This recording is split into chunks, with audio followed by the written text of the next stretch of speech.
दोस्तों वंदे मातरम। बदरुद्दीन अजमल इन्होंने एक बयान दिया है गोहत्या को लेकर, जो कि साफ तौर पर बताता है कि मानसिकता के साथ साथ अब आने वाले समय में काफ़ी सारी चीज़ें बदलेंगी।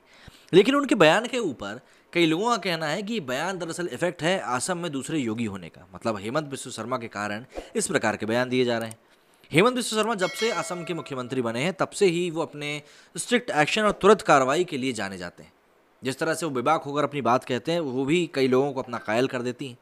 अब ऐसे में क्या कुछ हुआ है बदरुद्दीन जी के मामले में, उस बारे में हम लोग बात करने वाले हैं इस वीडियो में। खबर है कि all India United democratic front यानी कि AIUDF के अध्यक्ष और सांसद बदरुद्दीन अजमल ने गोहत्या न करने की अपील करी।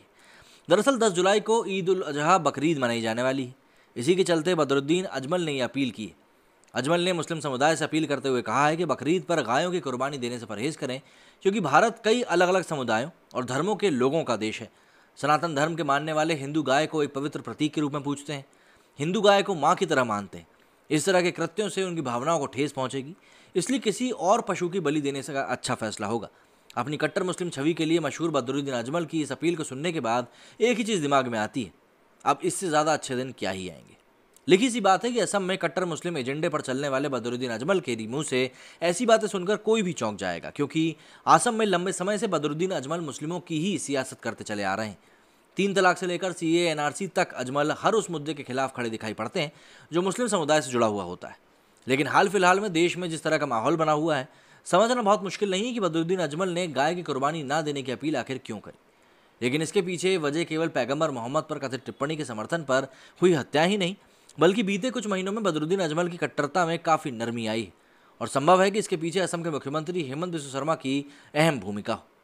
बीते साल भाजपा ने असम में विधानसभा चुनाव के बाद सर्बानंद सोनोवाल की जगह पर हेमंत बिस्व शर्मा को मुख्यमंत्री बनाया था। हेमंत बिस्व शर्मा को नॉर्थ ईस्ट राज्यों का एक प्रभावशाली नेता माना जाता है। खैर, हेमंत बिस्व शर्मा को CM बनाया जाना भाजपा का काफ़ी चौंकाने वाला फैसला था, क्योंकि वो कांग्रेस छोड़कर भाजपा में शामिल हुए थे और पहले ऐसे नेता हैं जो विपक्षी पार्टी से आकर भाजपा नेता के तौर पर CM बन गए हों। खैर, असम में भाजपा की जीत का श्रेय हेमंत बिस्व शर्मा को ही दिया जाता है और अपने फैसलों को लेकर हेमंत को नॉर्थ ईस्ट का योगी आदित्यनाथ भी कहा जाता है। जिस तरह से उत्तर प्रदेश में योगी आदित्यनाथ हर मामले पर ताबड़तोड़ फैसला लेते हैं, और उसी तरीके से हेमंत बिस्व शर्मा भी अपने फैसलों को लेकर चर्चा में रहते हैं। हाल ही में हेमंत बिस्व शर्मा ने राज्य के मूल निवासी अल्पसंख्यकों के अलग वर्गीकरण का फैसला लिया है। इस मूल निवासी अल्पसंख्यक वर्गीकरण में वो मुस्लिम शामिल नहीं है जो अन्य राज्यों से आकर यहाँ बस गए। एक अनुमान के अनुसार असम में करीब 30% से ज़्यादा मुस्लिम हैं। इनमें से एक बड़ी आबादी बंगाली बोलने वाले मुस्लिमों की है। असम के मूल निवासी अल्पसंख्यक मुस्लिमों का मानना है कि इन गैर मूल निवासी अल्पसंख्यकों की वजह से उनको मिलने वाले लाभ में कमी आ रही है। कुछ समय पहले ही हेमंत बिस्व शर्मा ने असम के सभी मदरसों को बंद करके उन्हें सामान्य स्कूलों में बदलने का फैसला लिया है। उस दौरान शर्मा ने कहा था कि जब तक मदरसा शब्द रहेगा तब तक बच्चे डॉक्टर और इंजीनियर बनने के बारे में कभी नहीं सोच पाएंगे। अगर कोई धर्म ग्रंथ इतना ज़रूरी है तो इसे घर में ही पढ़ाया जाना चाहिए। आसान शब्दों में कहा जाए तो हेमंत बिस्व शर्मा CM के तौर पर मुस्लिमों को आगे बढ़ाने के लिए बड़े फैसले लेने से चूक नहीं रहे, और इसी के चलते शर्मा को स्थानीय मुस्लिमों का भी साथ मिल रहा है।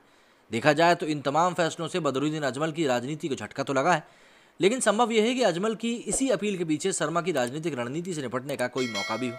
क्योंकि शर्मा जो भी कुछ कर रहे हैं, देखिए, मदरसों को बंद करके अगर वो ये कह रहे होते कि मैं कुछ भी नहीं करूँगा तो बात समझ में आती कि ये गलत कर रहे हैं। लेकिन वहाँ पर अगर उनको बंद करके वो स्कूल खोल रहे हैं, अच्छी शिक्षा देने की बात कर रहे हैं, बच्चों को आगे बढ़ाने की बात कर रहे हैं, तो ये तो एक समुदाय के लिए अच्छी ही बात है ना। एक समुदाय के रूप में आगे बढ़ेंगे, उससे परचेसिंग पावर बढ़ेगी, अलग अलग तरह के आप मतलब रोज़गारों में आप जा सकते हो, कई सारी तरह की चीज़ें हैं, कई सारे ऑप्शन हैं जो कि आपके लिए खुलेंगे। तो ऐसे में अगर कोई चीज़ अच्छे के लिए हो रही है तो फिर तो वो अच्छा ही है। और फिर हमारे देश में तो दाग भी अच्छे हो जाते हैं, फिर ये चीज़ें तो फिर बहुत ही ज़्यादा अच्छे के लिए हो रही हैं। मेरे स्टूडियो फिलहाल इतना ही। जय हिंद, जय भारत।